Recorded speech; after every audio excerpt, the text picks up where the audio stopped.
अस्सलाम वालेकुम, welcome to my channel Sanadil cooking. मैं हूँ सनादिल। कैसे हैं सब? उम्मीद है सब लोग ठीक ठाक होंगे। आज हम बना रहे हैं इमली की चटनी, बहुत ही मज़ेदार। चलें जी शुरू करेंगे।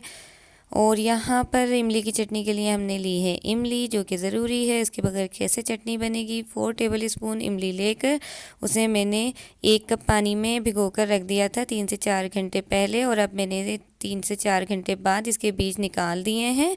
और इसके अलावा चीनी है, जो कि है हाफ़ कप, और पिसी हुई लाल मिर्च है हाफ़ टी स्पून, कुटी हुई लाल मिर्च है हाफ़ टी स्पून।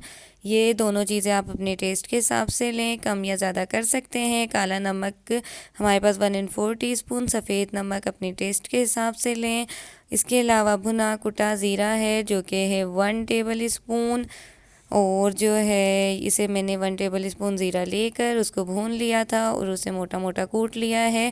आप खाली भून कर उसे डायरेक्ट पीस भी सकते हैं। इसके अलावा हरी मिर्चें 4 से 5, ये भी आप अपने हिसाब से ले लें, जितनी कम ज़्यादा करनी हो कर लें। चलें जी, अब इसे जल्दी से पीस लेते हैं।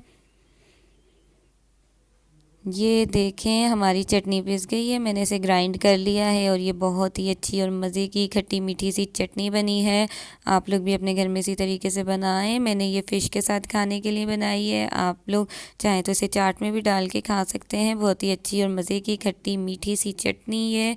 और चलें जी, मैं तो जा रही हूँ अब खाने। आप लोग भी अपने घर में बनाएँ। वीडियो अच्छी लगी है तो लाइक करें, चैनल को सब्सक्राइब करें। अपना ख़्याल रखें। अल्लाह हाफिज़।